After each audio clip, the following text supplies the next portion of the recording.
ምንድነው ምን ሆነሻል? ፍቅረኛዬ ነው። እማዬ ሟበይ ሟ ያርግሽ አንቺ ስድ ከንቱ ባለቂ። እማዬ ልክ ነሽ እኮ አጥፍቻለሁ። ስደብኝ ግን አንዴ ብቻ አዳምጪኝ እባክሽ። ማዳመጫሽ ይበጠስ አንቺ ነው ጌጡ። እንደው አፋለኝ ብለሽ እታውሪ። እንደው ድፍረቱን ስቴት አመጣሹ እንዴት ቻልሽበት? አረ እናቴ እባክሽን አንዴ ብቻ ስሚኝ። በአጋጣሚ ነው ይሄ ነገር የተፈጠረው። መቼስ እንዳምንሽ ጠብቀሽ እንዳልሆነ ተስፋ አደርጋለሁ። ብቻ ስሚኝ እሺ? እሺ ምንሽ ነው? ምንድነው? ማሱ ያው ጓደኛዬ ነው እና ደግሞ የትዬ ስራ ጋር እንደሆነም ታውቂያለሽ። ስለዚህ ያው እሷ ስለጠፋች ኤልሹ ስታመም ጊዜ ደግሞ ሊጠይቃት ነው የመጣው። እና አንቺ ኤልሹ ነሽ? ታንቺ ጋር ምን ያደርጋል? አይ አይደለሁም፣ ግን አጋጣሚ ወርታችሁ ወርድ ነው ያገኘሁት። ኧረ አፍላፍ ገጥማችሁ እየገለፈጣችሁ ነው አጋጣሚ። እንደው ስታይ ምን ይሞኝ ይመስል እንዴት ነሽ የኔ ልጅ? ማም የሞትሽ መስሎኝ ነበር እኮ በጣም ነበር የጨነቀኝ። አይዞሽ የኔ ቆንጆ ምንም አትጨነቂ፣ ደህና ነኝ። እሺ ልጅን ስላመጣልኝ አመሰግናለሁ። ላንቺ ብዬ አይደለም ለሷ ብዬ ነው። ምንም ይሁን ብቻ አመሰግናለሁ። እሺ ሆነልሽ። ጆይ እኔም አመሰግናለሁ እናቴ ስለተረፍክልኝ ስላመጣልኝ። ጣጣ የለውም በቃ አታካብሹ፣ ቀለል አድርጊ። እሺ እና ማም በቃ ወደ ቤት እንሂድ። አይ እንደዛ ማድረግ አልችልም። እሺ ለጊዜው ወደ ቤት አልመጣም፣ ለትንሽ ቀን ነው። እሺ እንዴ ማም እንዴ ለምን? ቆይ ማን ያገተሽ? ሰላም ሰላም ውዴ ቻናሌ ቤተሰቦች እንዴት ናችሁልኝ? እንኳን ወደ ሰብለይቱ በሰላም መጣችሁ። እንግዳ ድራማ እንግዲህ ወይዘሮ ሄለን ከታገተችበት ጆን እንዳስመለጣት ሁላችንም አይተናል። ነገር ግን ሌላ ችግር እንግዲህ መኩ የመጣበት ይመስለኛል። መኩ ይሄ ልጅ እንግዲህ እሱ እንደሆነ ሄለንን ያስመለጣት ካወቀ ሰዓት ጀምሮ የኤልሹን ስልክ በማንሳት ማንነቱን አረጋግጦ ነበረ። በሰዓቱ ደግሞ የኤልሹን ስልክ ያነሳው እሱ እንደሆነ ኤልሹ ታውቃለች። ምክንያቱም እሷ ራሷን ስታ ስለነበረ እሱ ነበር ካጠገቧ የነበረው።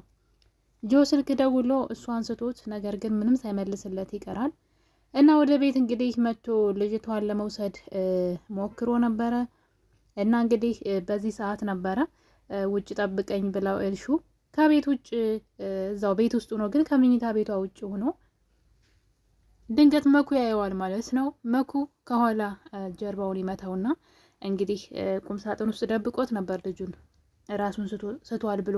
በነገራችን ላይ መኩ በማያገባው ነገር ገብቶ በጣም ጦስ ውስጥ እየገባ ነው ማለት የእሱን ያክል ራሱ አዶናይ አልተዳፈረም እና እነሱ ቤት ውስጥ እየኖረ የእሱ ቤተሰቦች እዛ ቤት ውስጥ እየኖሩ አንድ ነገር ብታደርግች ሴትዮ ምንም ምክንያት የለውም።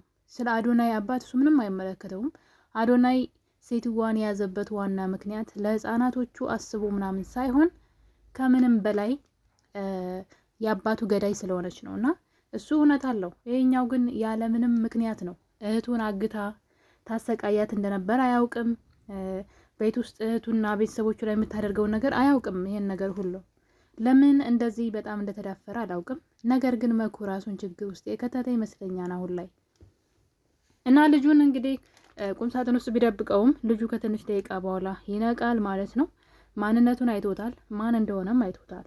ስለዚህ ነገር በጣም ያስፈራል ማለት ነው። ሄለን ቤተሰቦች ውስጥ እንዳትበቀለው በጣም እየፈራሁኝ ነው።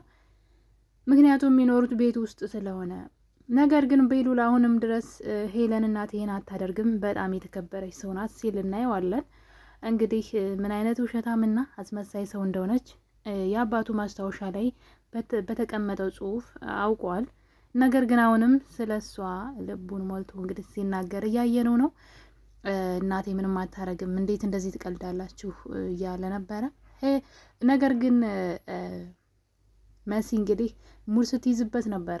አንተ ገና ስንት ጉድ አለ፣ ቀልደኛ ነህ እያለች ነበርና የእሱ ግን በዚህ መጠን ጅላጅል መሆኑ ልክ ነው ብዬ አልልም። በትንሹ እንግዲህ ለባሉ ያልታመነች ሰው እንደሆነች ምን አይነት ሰው እንደሆነች አባቱ ያስቀመጠው ማስታወሻ ጽሑፍ አይቷልና በዛ ላይ ልጅቷ እህቱ እንኳ የኤልሹ የሱ እህት እንዳልሆነች እያስመሰለች እንደሆነ ጠንቅቆ እያወቀ እንዴት እንደዚህ እንደተመጻደቀ ባላውቅም እሷ አታደርግም ሲል እንግዲህ ጭራሽ አሁን ላይ የእሷ እንትን ሆኗል ማለት ለእሷ መወገን ጀምሯልና በዛ ላይ ደግሞ እንግዲህ መኩ እዛ ቤት ውስጥ የሚያደርገው ነገር ሁሉ ሰዎች እንዲጠረጥሩት ያደርጋል። ተደብቆ ስልክ ያወራል፣ ሰው ሲመጣበት ይደነግጣል። እና እንግዲህ ቤሉል ይሄን ነገር አስተውሏል። ምን እየሰራ ነው፣ ምን እየወንክ ነው ቢለውም እሱ ግን ምንም እንዳልተፈጠረ ቢያስመስልም ግን የሆነ ነገር ከጀርባው እንዳለ አስታውቆበታል። እና እንግዲህ ነገር ቤሉል አወቀ ማለት እዚህ ቤት ውስጥ ጦርነት ይፈጠራል። ምክንያቱም ቤሉል ሄለንን ጭራሽ ያየውን ነገር እና የሰማውን ነገር ራሱ ማመን አይፈልግም። ሄለን አሁንም ድረስ ጥሩ ሰው ናት ብሎ ነው የሚያስበው። እና እንግዲህ ሄለን ካመለጠች በኋላ ልጁም ያው ኤልሹን ይዟት ወጥቷል ማለት ነው። ሄለን ልጇን አግኝታታለች፣ ተገናኝተዋል። ነገር ግን ለማንም ይሄን ነገር እንዳትናገሪ ብላታለች። ኤልሹን ከአረፍኩበት ሆቴል እስከወስድሽ ድረስ ለማንም ነገር ይህን ነገር ትንፍሽ እንዳትይ፣ ለወንድምሽም ቢሆን እያለቻት ትገኛለች።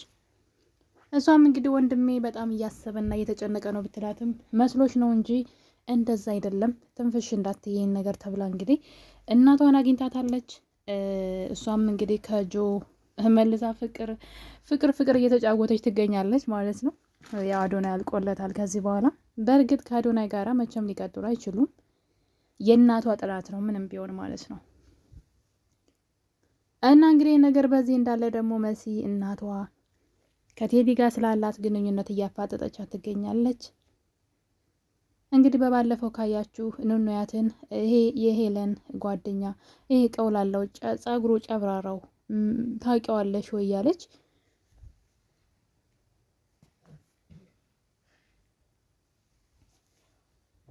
አይንዬ ኑኑን አጥብቃ ስትጠይቃት ነበር። እሷም እንግዲህ በፊት ገጠር እየመጣ ይጠይቃቸው የነበረው ሰው እንደሆነ ለዛ ነው የምታውቂው እና ከእህቴ ጋር ስላለው ግንኙነት አላውቅም ብትላትም አይንዬ ግን ይሄን ነገር አጥብቃ ይዘዋለች። እንግዲህ መሲን አንቺ አዋራጅ አዋርደሽኛል፣ ማን ነው ምንድን ነው ምንሽ ነው ተብላ ነበረ።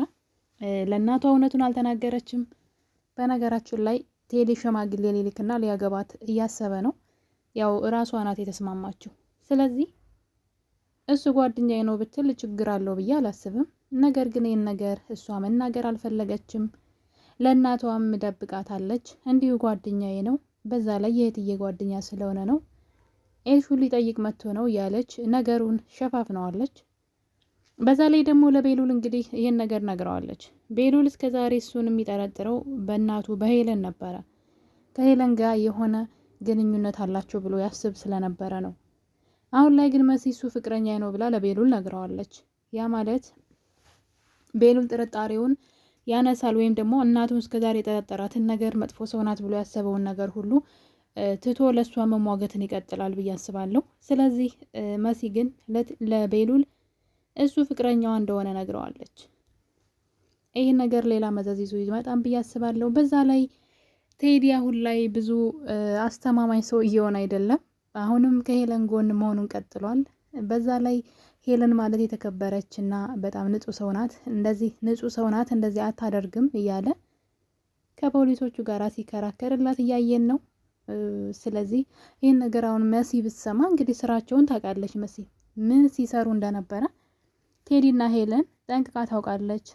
ይህን ነገር ለምን ማውሸት ሲጀመር ለምን ማውራት እንደፈለገ አላውቅም፣ ግን ለሄለን ሲከላከልላት እያየን ነው። ይሄ ነገር ሌላ ችግር ያመጣል። ሄለን ደግሞ እሱና መሲ መካከል ግንኙነት እንዳለ ካወቀች ያ ቤት ይቃጠላል። ምክንያቱም ቴዲን በጣም ነው የምትወደው። እንግዲህ ሌላው ደግሞ ልጅን ያክል ነገር አላቸው በመካከላቸው። የሆነ ጊዜ አብረን እንሆናለን እያለች ተስፋ ስትሰጠው ነው የኖረችው። አሁንም ቢሆን ከኔ ርቆ አይርቅም ብላ ነው እንደዚህ እያደረገች የነበረውና የምር ሌላ ሴት ጋር እንዳፈቀረና እንደሄደ ካወቀች መሲን በቀላሉ የምትፋታት አይመስለኝም። እንግዲህ በጣም አስፈሪ ነው ማለት ነው የሄለን የቀጣዩ ጉዞዋ። ሄለን አሁን ላይ ከቤት ወጥታለች። ከዚህ በኋላም በፍጹም ወደ ቤት የምትመለስ አይመስለኝም። ምክንያቱም ደግሞ አሁን ላይ ጉዷ ሁሉ ሚስጥሯ ሁሉ እየተጋለጠ ስለሆነ ወደዛ ቤት ተመልሳ መምጣት አትችልም። መኖር የምችለው ተደብቃ ነው። በነገራችን ላይ ሄለን የዋዳን ድራማ ላይም እንደዚህ ነበር የሆነችው። ድንገት ከቤት ወጣች። ከዛ በጣም ለብዙ ጊዜ በየጫካም በለው በቃ ተደብቃ ህንፃ ፍርስራሽ ውስጥ ማለት ነው ለብዙ ጊዜ ከፖሊስ ስትደበቅ ነበርና በጣም መከራዋን ስታይ በራብ በጥም ማለት ነው ስትሰቃይ አይተናት ነበረ ከመታሰሯ በፊት ማለት ነው። እዚህ ላይም እንግዲህ ተመሳሳይ ነገር የገጠማት ይመስለኛል። ያው ለጊዜው ገንዘብ ኑሯት ጥሩ ህይወት እየኖረች ቢሆንም ማለት ነው ቀጣይ ህይወቷ የሚሆነው ግን ያው ሆቴል መኖር አትችልም። ስለዚህ ሰው የማያገኛት ቦታ ውስጥ ስትኖር ችግር ውስጥ ትወድቃለች ማለት ነው። በዛ ላይ ደግሞ ኤልሹ ልጇ አለመሆኗን ገና አላወቀችም። እስካሁን ድረስ የሷ ልጅ ኤልሹ እንደሆነች ነው የምታውቀው። ንናያት የሷ ልጅ መሆኗን ስታውቅ እንግዲህ ኤልሹም ደግሞ የአይንዬ ልጅ መሆኗን ስታውቅ ምናልባት ቀጣይ አይንዬ የሁለቱም ልጆች እናት መሆን የምትችለው አይንዬ ናት ማለት ነው። ይሄ ለነጣ ፈንታ ወደ እስር ቤት ነው በቀጣይ ምናልባት አዶናይ ካልገደላት ማለት ነው። አዶናይ እንደምታውቁት መሳሪያ ገዝቶ አዘጋጅቷል። እሷን ለመግደል ይፈልጋል። የአባቱ ገዳይ ሆና ቃሏን ከሰጠችውና ካወቀ ቀጥታ ሊገላት ነው የሚፈልገው። እስካሁን ድረስ ነገሮች ሁሉ የአባቱ ገዳይ እሷ እንደሆነች ያመለክቱታል እንጂ ምንም አይነት ተጨባጭ መረጃ አላገኘም። ያገኘ ቀን ግን ያው ቀጥታ ሊገላት ነው። እንግዲህ እዚህ ቀደምም ሲፎክር ሰምተነዋል። አጥፍቼ እጠፋለሁ ሲል ነበረ እና ይሄ ለነጣ ፈንታ አሁን ላይ እንግዲህ መንከራተት ነው። ከቤቷ ድጋሚ የምትመለስ አይመስለኝም። የኔ ውድ ቤተሰቦች እንግዲህ እንግዳ ድራማ አሁን ላይ ሚስጥሮች ሁሉ እየወጡ ነው። መሲም ከቴዲ ጋር ያላትን ግንኙነት ይፋ እያደረገች ነው። ሄለንም ደግሞ ተንኮሏ፣ ክፋቷ፣ ስራዋ፣ ወንጀሏ የፖሊስ እጅ ገብቷል። ፖሊሶች እያሳደዷት ይገኛሉ። አዶናይም ደግሞ እንደዚሁ እሷን እየፈለገና እያሳደደ ይገኛል። እና እንግዲህ በቀጣይ ክፍልስ ምን ሊፈጠር ይችላል? በጣም አጓጊ ነው። ቤሉልስ የእሷንና የቴዲን ግንኙነት የመሲን ማለት ነው ይቀበላት ይሆን ወይ? ምክንያቱም ይሄን ነገር ስትነግረው በጣም ነበር የተናደደው። እዚህ ቀደምን በተደጋጋሚ ከዚህ ሰውዬ ጋር ራቂ፣ እሱንም ደግሞ በፍጹም እሷን ቀና ብለህ እንዳታይ ብሎ ሲያስጠነቅቀው አይተን ነበረ። እሷ ግን ያው እውነቱ ይውጣ ብላ እንግዲህ ለቤሉል ያለውን ነገር ተናግራለች ማለት ነው። በዛ ላይ ሄለን ለቤሉል እኔ እንዳለው እንደተገኘሁኝ እንዳትነግሪው ደግመሽ ዋሽው ወንድምሽን እያለቻት ትገኛለች። መጀመሪያ ላይ እናቷ እንደተገኘችና ጆ እናቷን ከታገተችበት እንዳገኛት ነግራው ነበር ለወንድሟ። አሁን ላይ ግን እንድትዋሸው እየነገረቻት ነው። በቀጣይ ክፍል ምን ይፈጠራል? በጣም አጓጊ ነው። እስከዛው ድረስ ሁላችሁንም አመሰግናለሁ ስለነበረን ቆይታ። ቸር ቆዩልኝ።